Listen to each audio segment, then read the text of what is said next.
is president and CEO of the Powerhouse Leadership Consultancy, which is a consulting firm that specializes in really strengthening your own inner, freedom around kind of, I like to call it the change before the change. So you can't even really go in and negotiate anything until you've changed your own mindset, right? So she specializes in that, but she spent over 20 years in different industries and in very senior leadership positions, coaching cultures, people, organizations, and so now she's dedicated fully to growing individuals and finding their own personal power. So, Thank you. Thank you. Don't y'all love that little golf clap thing? Like I'm gonna whip y'all out of that and get you up, woo! Because it's your life, right? I mean, this is your life. So tonight I really want to make this, you notice the seating arrangement here, and thank you, all of my front row people, for doing that. I really appreciate it very much. And we're really I'm trying to create just a sense here of us, that we're just a group of women and a few super cool men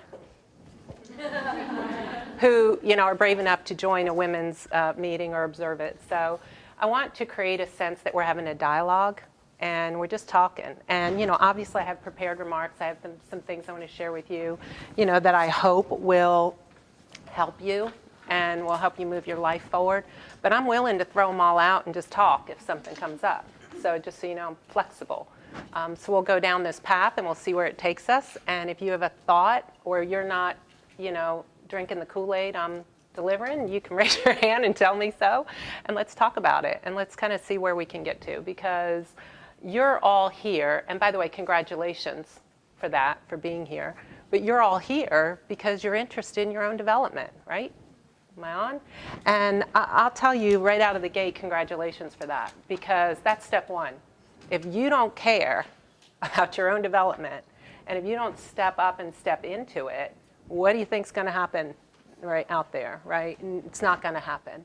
So kudos to all of you for being here for that. I'd like to start with, so why am I here? Because they're paying me a lot of money? Not. It's not why I'm here.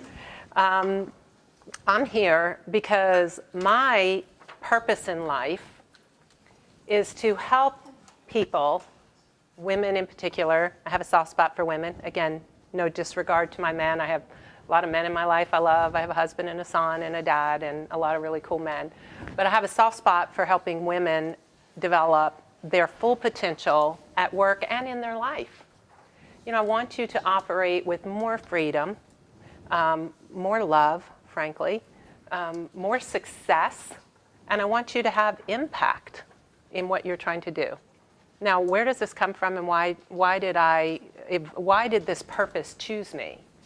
And I'll tell you why it chose me is because that's what I want.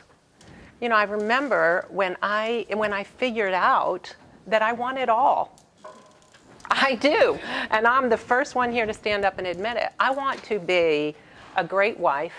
I want to be an awesome mother. My daughter is here today, so she'll have to take you offline outside and tell you whether I'm succeeding at that or not. But I want to be, a great wife. I want to be an awesome mother. I want to have a kick-ass career, right? And I want to be active in my community. I want to be a great friend to my friends. I freaking want it all. And the reality of that is there was a point in time in my life when I just thought, don't know if that's possible. Have you ever had that thought yourself? Like, really? I'm a quote person. I know anybody here under the age of 35 probably is too, because Pinterest got developed in your lifetimes. But a lot of us well over the age of 35 has adopted the Pinterest habit and the quote habit. And I'll tell you, I want to be the change that I want to see in the world. Anybody can relate to that? Raise your hand if you've picked that quote out. Gandhi. Are we all Gandhi followers? Right? Well, what if you can't even be the change you want to see in your day, right? The change you want to see be in the world is a leap too far. It's a leap too far. We got to start somewhere before we can get there. How about this one? Live in the moment. One of my favorites. Live in the moment. Anybody heard that? Anybody aspired to that? Well, I'm telling you, most people's moments are not moments they aspire to live in any longer than they have to, right? So, what happens is we're in the real world. And by the way, you think it hasn't gotten harder? You think that technology, God bless the technologists, haven't amped up our lives? Do any of you really have an hour off of work where you don't get texts at 4 freaking o'clock in the morning and you feel compelled to do what? Respond, right? It's insane. So what happens is we get to the end of the week and we are what? Overwhelmed. Thank you. Exhausted, overwhelmed, overworked, depleted. So what do? We go into the weekend and we figure out how to renew ourselves, right? So what do? We meditate, we medicate. By the way, my medication of choice is a really good glass of wine. So you all may have a sip of that. We meditate, we medicate, we do yoga, we do bar classes, we run, we go to the mountains, my daughter's favorite, breathe in a lot of fresh air. We do a lot of things that, by the way, are wildly healthy, right, and supportive for us in our lifestyles. That being said, what happens Monday morning at fill in the time when your alarm clock goes off? And maybe even before Monday morning. What happens Sunday night when you start thinking about Monday morning? Where do you go, right? Where do you go? Where's your neurology go? Where's your head go? Where do your thoughts go? I will tell you where most people do. They go into stress. And then you wake up Monday morning and you go, I knew this was coming. So you get up early. If you're me, you get in the jacuzzi, right, for 15 minutes. You know, you do a little breathing. You know, you are so zen. You go have your herb tea and you're like, bring the day on, right? You're ready to go. Then you get in your car and you pull out onto Peachtree Road and somebody T-bones your car. Have we all been there? You're not going to meditate your way out of that, folks.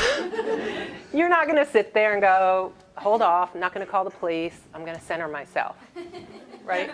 It just doesn't happen. So make no mistake, I'm a huge fan of all of those things. I call it take the day off. And I'm a big fan of learning how to take the day off. However, it's not enough. It's not enough because Monday morning comes and then, by the way, if you get through the car accident and you get to the office and you've regrouped yourself because it wasn't your fault and the insurance company's going to pay for it anyway and you wanted a new car and all the stories you tell yourself about why that's okay, then you get to the office and you're like, good, I got it. Then you get a phone call from the client who is what? Pissed off. And you're off to the races, right? And then your day goes like that, up, down, up, down. Oh, you're having a birthday lunch with your best friend. So excited. You go out, right? You have such a good time. She talks to you. You guys go, oh my gosh, life. And then you buoy yourself up and you go back into work. As soon as you're back at your desk, somebody says, hey, the boss wants to see you. What, right? What happens to every fiber of your being, right? You make up a story. We'll talk about making up stories in a second. You make up a story. So this is the way our lives roll, right? This is the way we go. And at some point, it occurred to me, like, what the heck? There has to be a better way.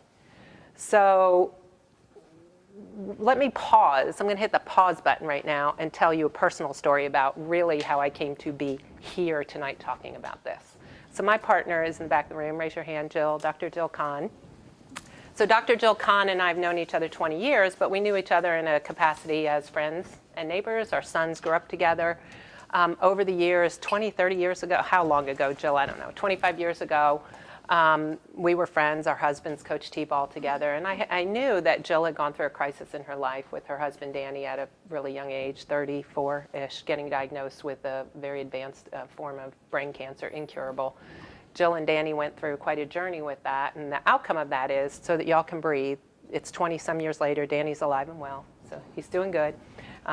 He's got a dormant tumor in his brain, and so what that journey led Jill to is working with people, and she spent 4 years of her life helping her husband heal from what she was told was an inoperable, unhealable cancer.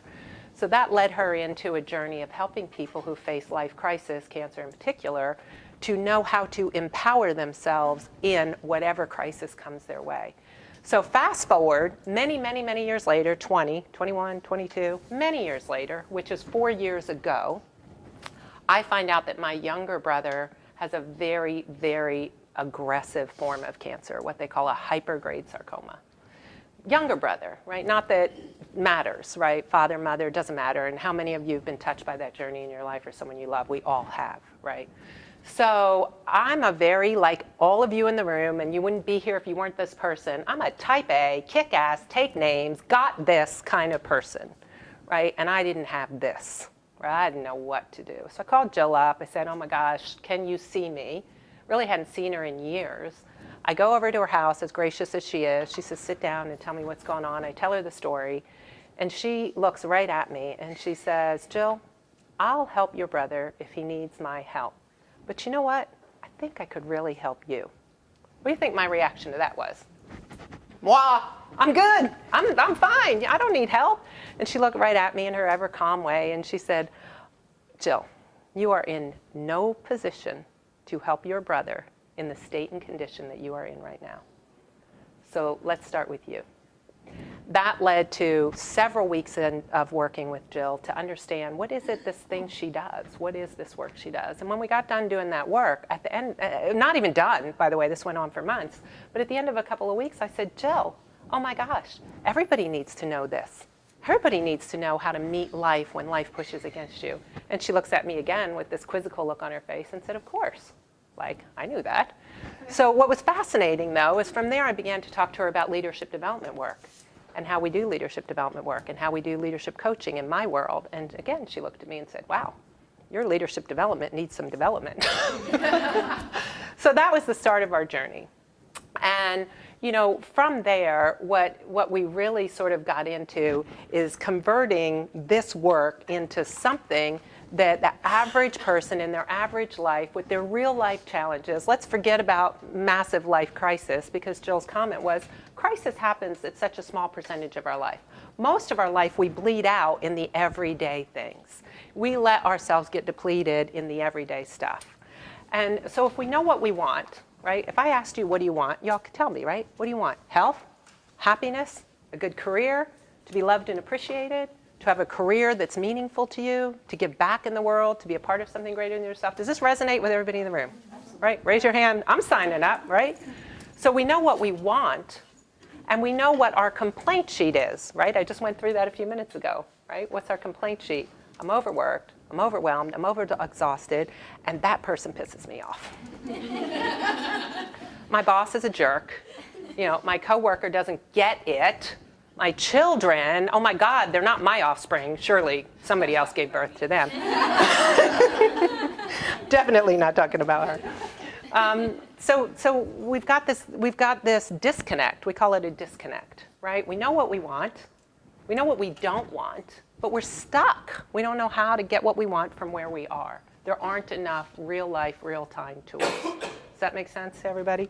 So we have a different philosophy at a Powerhouse, right? We say life isn't going to get easier. It's not. Guess what? All the strategies you're all building, I'm going to talk to my daughter about strategies, all the strategies we build to make sure something's not going to go wrong, something's not going to happen, what happens to those strategies? They're not worth the paper you printed them on, right? So what we believe at Empower House is life's not getting easier. You have to get stronger in it so that it seems easier. So think of it this way. You're an athlete, and somebody tells you, and you think you're pretty decent, and somebody takes you to a massive obstacle course, and they say they're going to time you. And you have to do all these crazy things, and you have to scale this 15-foot wall, and you're pissed off, right? You start going, you go, this is impossible. I can't do this. Well, then you take an Olympian obstacle course athlete, and what happens? Right, they go, piece of cake. In fact, they want to do it. They're like, time me, go ahead, right? So that's the concept. The concept is not thinking life's going to get easier, and that if you put enough strategies in place, or you take the day off often enough, or you do enough yoga, that somehow life's going to quit coming at you. It isn't. What you have to do is get stronger in it. You have to meet life, what we call take the day on, so that what pushes against you in life every day, all day, feels like a breeze. Doesn't feel hard to you anymore because you've built some muscles you didn't have. So that's the overall concept, and that's where we're going to go. We're good with that? I want to make all of you tonight the beginning of being Olympians in your own life. And I'm going to give you a couple ideas, like big, what I call big ideas, big concepts that you can grab, and I'm going to tell you exactly what you can practice around those couple big ideas.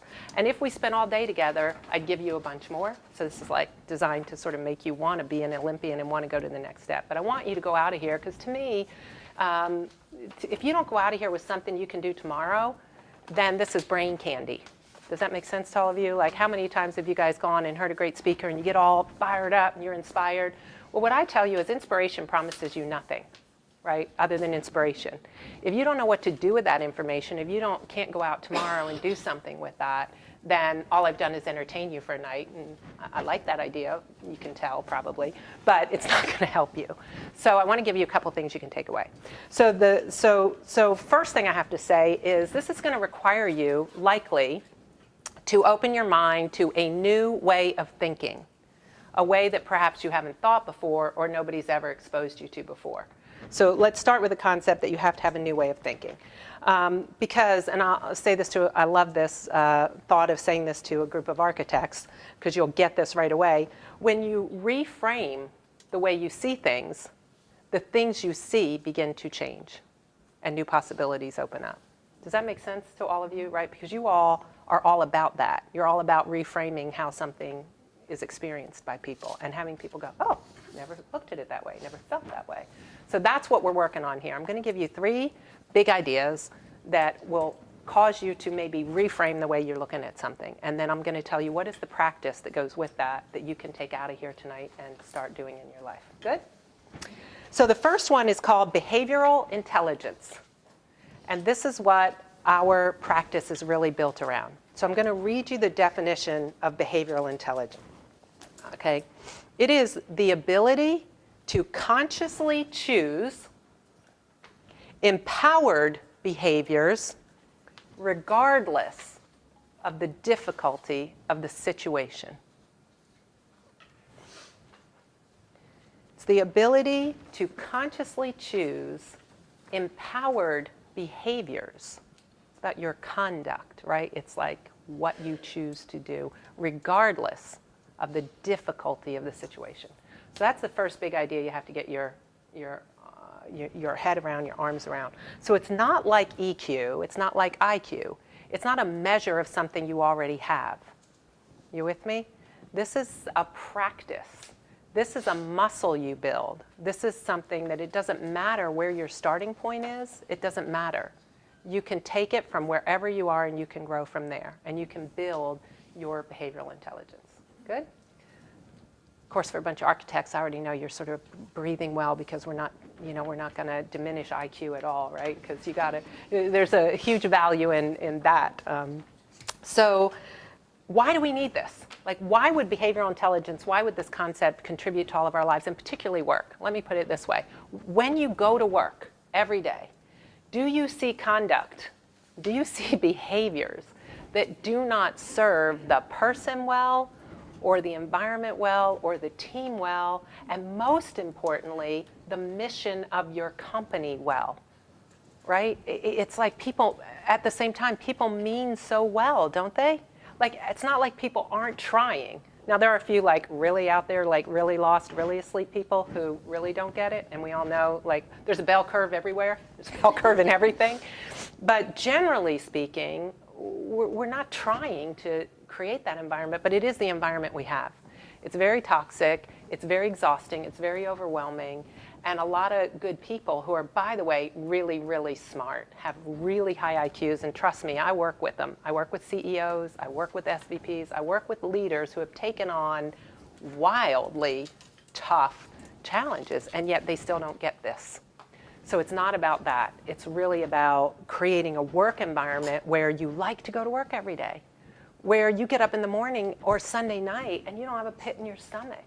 And by the way, back to my mission, my personal vision, it's not just about at work. It's about wanting to go home at night and being excited to see those crazy kids and that husband who sometimes you want to shoot in the head, but most of the time you love. It's about wanting that. It's about feeling great about that, and it's about feeling your ability to do that and to navigate that with grace, with sophistication, with confidence, and more important than anything else, with skills, because these are teachable skills. And that's not something we got. So how did we end up in this, how did we end up in this gap? By the way, I want to go touch on this. It's because we were homeschooled. Were you taught what to do when life doesn't go the way you want it to? Any of you? How were we taught? By our parents, maybe? Let me tell you my mom's strategy. You crying? I'll give you something to cry about. That was my mom's strategy. Right? Right? That was it, man. That was my strategy for when things didn't go the way I wanted them to. So how do you think that's going to work at work? When you go into a meeting and like your colleagues whine, stop your whining. You want to whine? I'll give you something to whine about. Think that strategy is going to work too well in the environment? It's not going to work too well. So we need this concept, right, of behavioral intelligence. We need to know how to meet these situations that push against us regardless of what he said, she said, they're doing, they're not doing, your boss did, he didn't do, your husband did, he didn't do. Like, you have to be empowered regardless of that situation. Make sense? And what you're going to find, by the way, I'll give you a little foreshadowing, if you start practicing things, you will find that dysfunctional behavior will yield to functional behavior every time over time. If you practice being functional no matter what, dysfunctional people like magic will yield. Does that make sense to all of you intuitively why that would be true? The problem is we don't have enough mirrors of functional behavior. So we have dysfunction bouncing off of dysfunction all over the place, and there's no mirror for what functional behavior looks like because we don't have this notion of behavioral intelligence. Good? So Jill Bolte Taylor, did y'all ever hear of her? Does anybody read her book? She's a neuroscientist who had a brain stroke. She lost all use of her brain on the left side. No left brain. For a lot of you in the room, you're going, ah!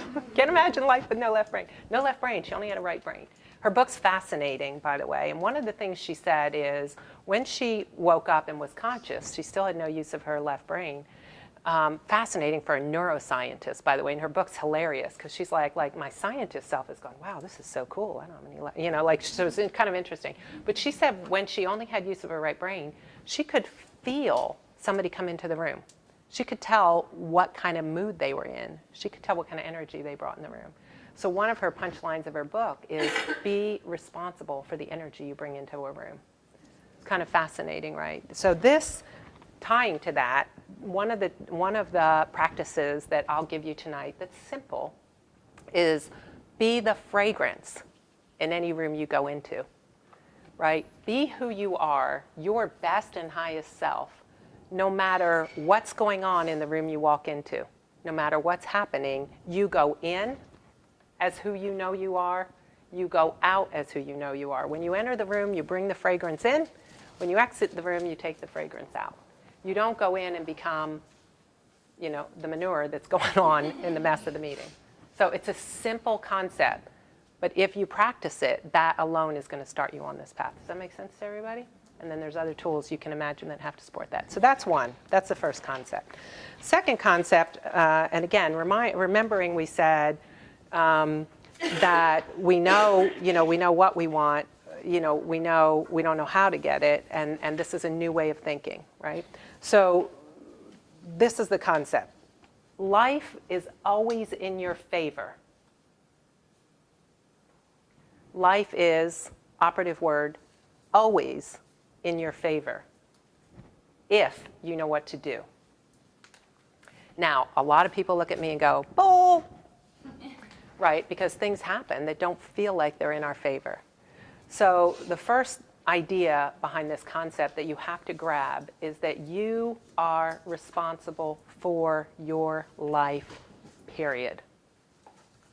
Right? Why? Here's a newsflash. You, in fact, are powerless to change the behavior of anyone else. Do we believe that by our conduct? Do we act all the time like we can get somebody else to do if when then, if then, when then? If they did this differently, then I could finally be happy. If he only said it right, if she could only understand what I'm trying to say.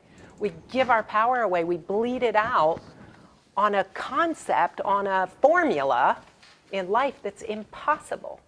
You are powerless to change anyone else's conduct or behavior but your own.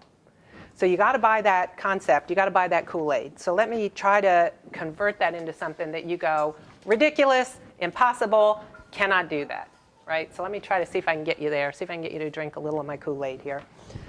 Here's the thought. When life pushes against you, he makes me crazy, this happened, my car got hit. Whenever life pushes against you, let's just say, how could that help me?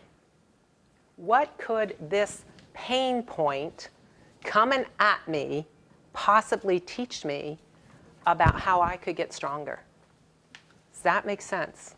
To have you guys with me? Now, I'm not suggesting right now you know what to do with that information. I'm just saying, can you grasp the idea that if you could, one, take responsibility for your life, period, whether he said, she said, doesn't matter, you got sick, you didn't get sick, you got the job, you didn't get the job, like whatever, you still are responsible for what you make out of your life.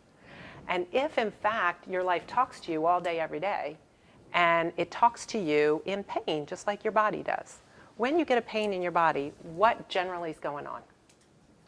Somebody? There's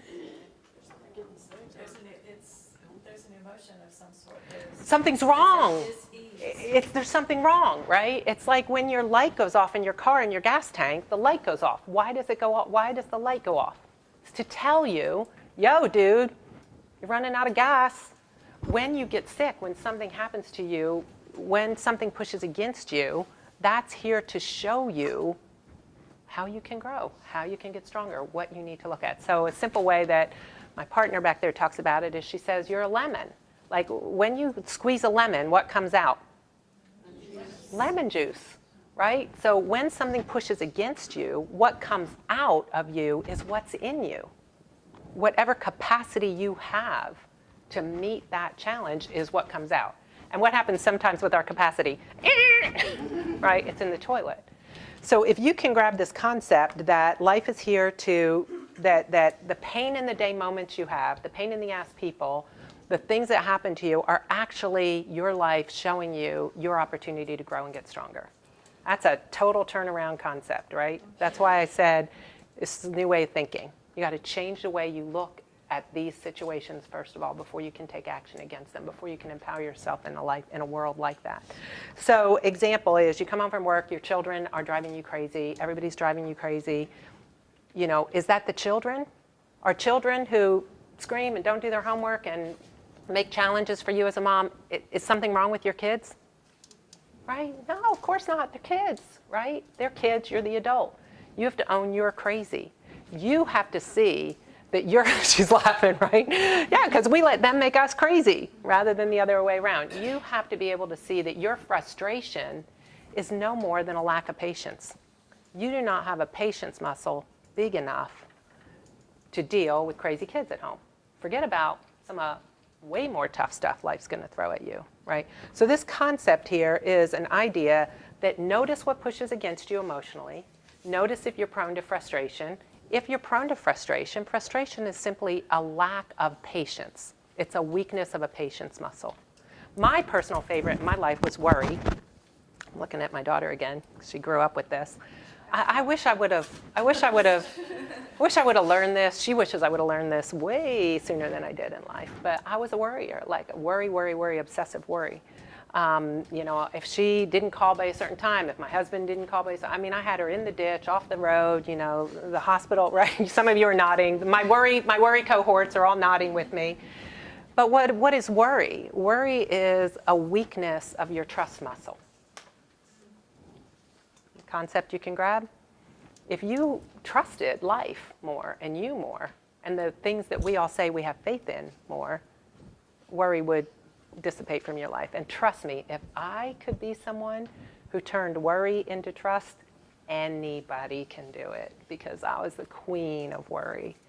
And what's really remarkable is it doesn't take that long. You think this takes years? It takes weeks when you practice trust. And it's that simple. So when you figure out what your dominant weakness is, whether it's frustration or worry or judgment or whatever it is you do, whatever your favorite weak muscle is, when you catch yourself, simply say to yourself, practice the opposite. If I'm super frustrated right now, practice patience. That's all you got to do. Then go right on with what you're doing. It takes that long. And if 10 minutes later you're frustrated again, you go, there's that habit, practice patience. That's it. That's all you do. So this is something you all can go away. We call it catching fish. You can all go away and practice this. Just pick that thing, your favorite weakness, and just tell yourself, practice the opposite, and watch what happens in your life over the next several weeks and months. Okay, so next concept. Oh, by the way, I'll tell you this. This whole idea and why I'm giving you a practice with each one of these is because we have been conditioned as people like helium-filled balloons. I have a problem. Let me go to somebody who's going to blow helium into my life, float me up to this big thing. You're laughing over there, Allison, right? Float me up to this big thing. I'm going to rise above my problems. The only problem wrong with that strategy is it takes one pinprick to pop you, and you're right back where you were. And not only are you back where you were, but you're worse off. Because now you're pissed at yourself because you know better, but you couldn't do better. So this idea of a practice is like wrapping a ball of yarn. It's one thought at a time, one behavior at a time, one situation at a time, one decision to exercise behavioral intelligence at a time. One simple wrap at a time. But over time, that ball of yarn becomes so dense that you can stick 20 pins in it and it's not popping because it's not filled with air. It's filled with muscle that you've built to take you through your life. Does that make sense? Y'all buying that? All right, so the last concept I'll share with you that you can take away, and you guys are going to love this because we all love looking at human nature. I call it the human operating system and going, that's me. And I'm like, yeah, duh, that's all of us. And the topic of this is the story in your head. Raise your hand if you know what I'm talking about, right? The story in your head.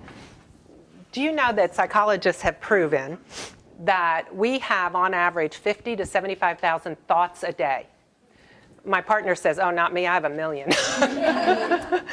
Right? 50 to 75,000 thoughts a day. Now, here's the kicker, and I literally mean kicker. 60 to 70% of them are what? Negative. See, I told you, your IQs are up there. Negative, they're negative. You know, that dialogue runs in our head all day long. Yap, yap, yap, yap, yap, yap, yap, yap. If somebody hooked up a machine to us and it was going to record on your laptop or your iPad every thought you had, and you had to read that at night, would you want to kill yourself? We would all be put in the insane asylum for the thoughts we have. Further, if your best friend talked to you the way you talk to yourself, what would you do? Get a new best friend. Are you kidding? There's no way I would take that from my best friend, right? So this story in your head idea is something we got to get our arms around, because what we all know but we don't know consciously is, you might want to write this down because this is just really a truth. Thoughts lie. We think our thoughts are true. Do we not? Right? We make up stories, right? I would, Danielle's in college and she's driving to Savannah somewhere to go to some frat party, and she's, oh yeah, no, we're not leaving Atlanta till 11 p.m. I'm like, oh, right, okay, great, as a mom. So you're going to get there when? Oh, 3 a.m. Okay, well, text me when you get there. Well, 3 a.m. comes and goes, 4 a.m. comes and goes, because what? She gets there, she's dead tired, she's gone to bed. She's not going to text her mother. So I'm like, so the story in my head is car accident on I-25, her cell phone flew and got crushed. They couldn't find her purse. There's no identification on her. It takes a while to get the fingerprints, right? It's just right? We tell ourselves a story in our head. It's definitely not at a bar. Not at a bar. We tell ourselves a story in our head, and then we think that that's true. Does our bodies not react to that story in our head as if it's true? The guy, for you young ladies in the room that aren't married, the guy who didn't call you back. Do you know you have a whole story made up about that? Then you find out he's dead out with a cold, he can't even talk, and then he comes together a week later and goes, oh, I'm so sorry, and he calls you. And in the meantime, you spent a week doing what? Making yourself crazy. You didn't get the promotion at work. Oh my God, I better get my resume out. They don't like me. I'm not going to write the stories in our head. So the bottom line to remember here is that the longer the story lingers, the weaker you become. The longer the story lingers, the weaker you become.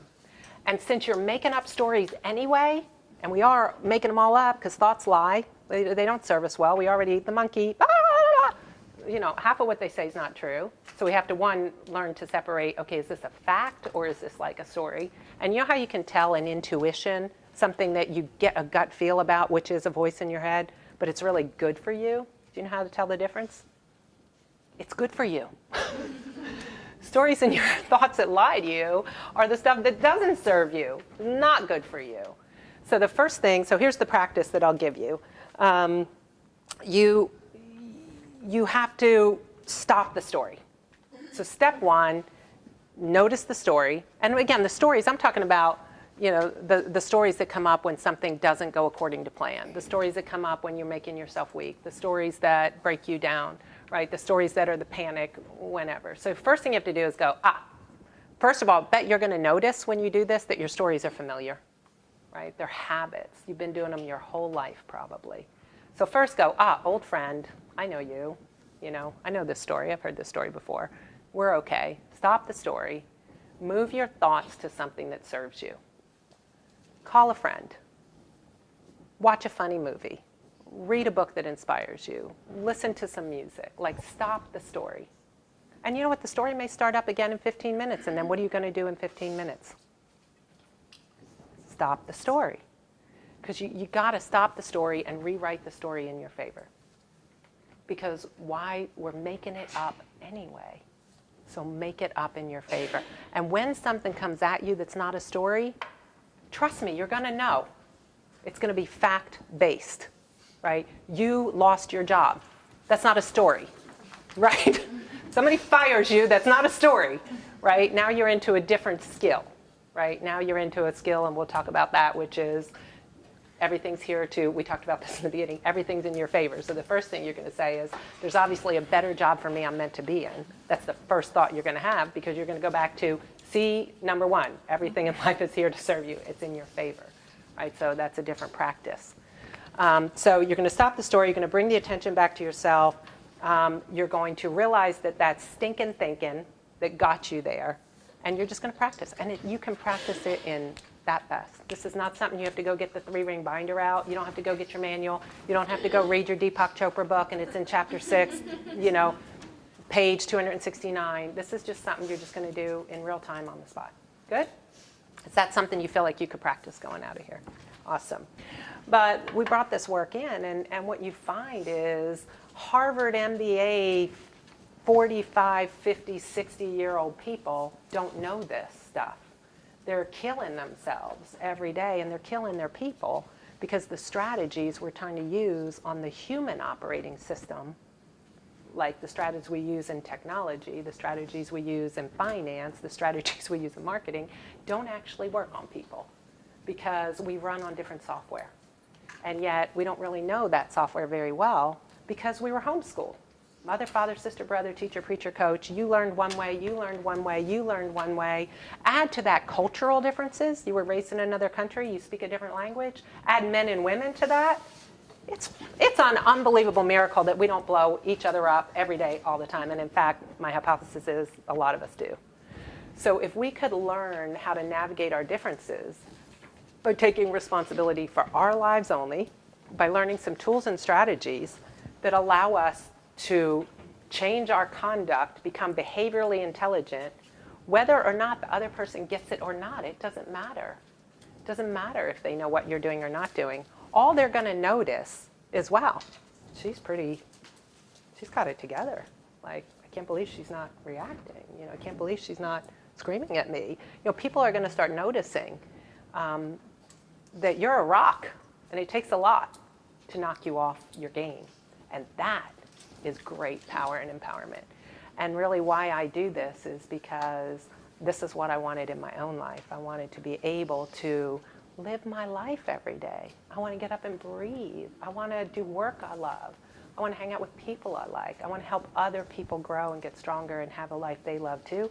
Because you know what? We have no promises. You don't know how long you get to do this. And all of you have probably read the book, The 5 Regrets of the Dying, right? It's not rocket scientist. Wow, I wish I would have done what I wanted to do with my life and not what other people told me. Wow, I wish I would have had more fun and worked less hard. These are all things that are predictable if you read that book. It'll wake you up. So this tool, though, these skills, we were not taught. if we were, and one of the things Dr. Jill and I want to do is we want to bring this work to children through a nonprofit. Because if we were taught this work, we would have a whole lot more functional adults running around, and we wouldn't be making ourselves and each other so crazy. So I greatly, greatly appreciate being invited here tonight and having the chance to share this work with you, because it is my life's work. It is what I love and what I care about. And oh, by the way, the work is never done. Again, anybody that knows me can tell you I don't get it right every day. Life pushes against me too. But what I am able to do is rapid rebound way, way faster, than I ever imagined that I could. And I do feel like, I'm living the life that I always wanted to live now. And I want other people to be a whole lot faster than I was. I would love for people to get this way before age of close to 60 at this point for me. Now, I plan to be around for another 40 years to take full advantage of it, but I wouldn't have minded learning a little sooner some of the things I know now. So thank you so very much for this opportunity. I appreciate it.